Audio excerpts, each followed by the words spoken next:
যে 28 অক্টোবরের মাধ্যমে খুনি হাসিনা বাংলাদেশে 16 বছর ফেসিবাদ কায়েম করেছিল, গুম খুন আয়নাগর তৈরি করেছিল, জাতীয় নেতৃবৃন্দকে বিচারিক হত্যাকাণ্ডের মাধ্যমে নেতৃত্ব শূন্য করার চেষ্টা করেছিল এবং বাংলাদেশের আপসহীন নেত্রী বেগম খালেদা জিয়াকে দীর্ঘদিন ধরে জেলে বন্দী রেখেছিল। সেই 28 অক্টোবর থেকে আমাদের শিক্ষা নিতে হবে। আমরা যদি সত্য এবং মিত্র এখন পর্যন্ত আইডেন্টিফাই করতে না পারি, তাহলে সামনে আবার আমাদের জন্য দুঃশাসন আসতে পারে। এখন এই শত্রু এবং মিত্র কারা? 28 অক্টোবর যদি আমরা দেখি, সেই 28 অক্টোবরে খুনি হাসিনা এবং তার দোসর 14 দলীয় জোট সেদিন দিনে দুপুরে আমাদের ভাইদেরকে মেরে রক্তাক্ত করে নৃত্য করেছিল লাশের উপরে। সে নৃত্য করেছিল কারা? বাপ্পাদিত্য বসু, ছাত্রমন্ত্রী। এই দোসররা, এই কালচারাল ফেসিস্টরা শাহবাগ কায়েম করার মাধ্যমে বাংলাদেশে দীর্ঘদিন ধরে ফেসিবাদ কায়েম করেছিল। আমাদের আলেম ওলামাদের উপর যে হত্যাকাণ্ড হয়েছিল, সেই হত্যাকাণ্ডের বৈধ দিয়েছিল। আল্লামা দেলোয়ার হোসেন সাঈদীর রায় পরবর্তী সারা দেশে যে গণহত্যা সংঘটিত হয়েছিল, সেই গণহত্যার বৈধতা দিয়েছিল। এবং বাংলাদেশে যে ফেসিবাদ কায়েম হয়েছিল, খুনি হাসিনাকে ফেসিস্ট হতে যারা সহযোগিতা করেছিল, তারা হচ্ছে এই কালচারাল ফেসিস্টরা।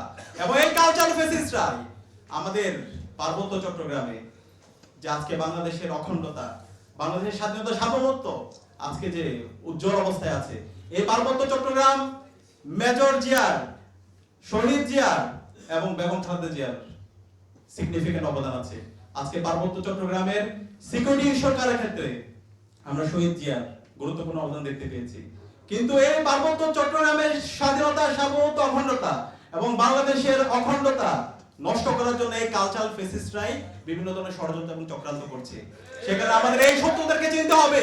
জুলাই বিপ্লবের পরে আজকে দেশের মানুষ আজাদী পেয়েছে, এদেশের বাংলাদেশপন্থী মানুষ আজাদী পেয়েছে। এই বাংলাদেশপন্থী মানুষদের মধ্যে বিভাজন তৈরি করার জন্য এই কালচারাল ফেসিস্ট শক্তি আবার নতুন ভাবে ষড়যন্ত্র এবং চক্রান্ত করছে। আমি সবাইকে অনুরোধ করব, এই 28 অক্টোবর থেকে শিক্ষা হচ্ছে এই কালচারাল ফেসিবাদের বিরুদ্ধে, কালচারাল ফেসিস্টদের বিরুদ্ধে, মুজিববাদের বিরুদ্ধে আমাদের সবাইকে ঐক্যবদ্ধ থাকতে হবে। আমরা কি পারবো? ইনশাআল্লাহ, ইনশাআল্লাহ। এবং একই সাথে আমি অনুরোধ করব, আমাদের আজকে জুলাই বিপ্লবের পরে 1 বছর হয়ে গেছে, অন্তর্বর্তীকালীন সরকারকে শহীদদের রক্তের উপর বসানো হয়েছে। যে প্রত্যাশা, যে আকাঙ্ক্ষা নিয়ে আমরা বসেছি, যেভাবে বিপ্লবকে ধারণ করার দরকার ছিল, আমরা তার ব্যর্থ হয়ে দেখতে পাচ্ছি।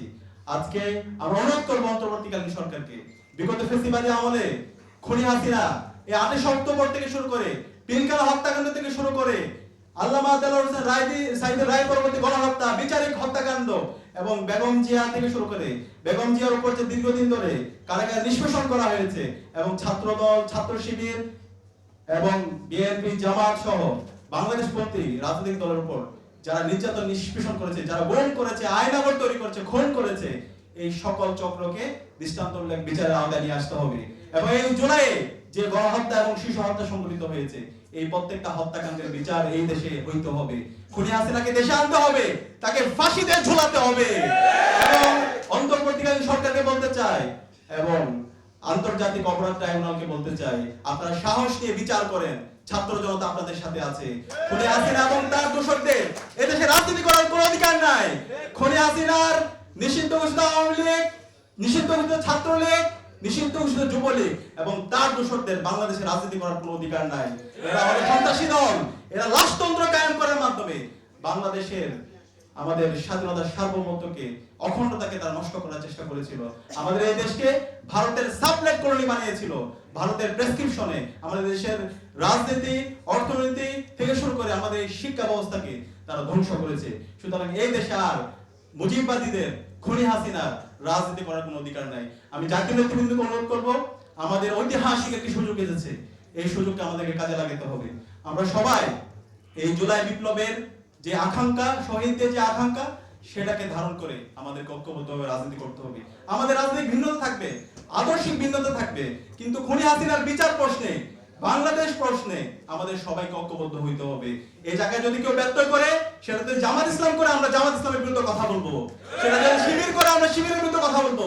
সেটা যদি বিএনপি করে, আমরা বিএনপির বিরুদ্ধে কথা বলবো। সেটা যদি ছাত্রদল করে, আমরা তার বিরুদ্ধে কথা বলবো। সেটা যদি এবি পার্টি থেকে শুরু করে, এনসিপি থেকে শুরু করে, যে এই জুলাইয়ের আকাঙ্ক্ষা ধারণ করবে না, আমরা তাদের বিরুদ্ধে কথা বলবো।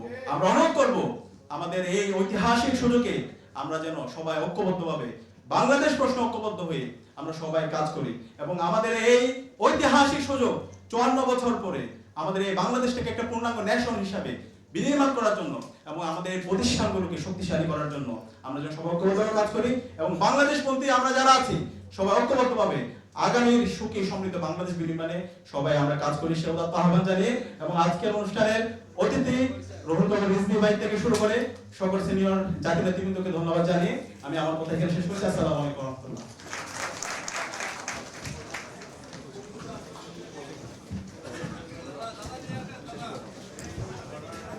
সবাইকে ধন্যবাদ জানিয়ে আমাদের প্রোগ্রাম এখানে শেষ।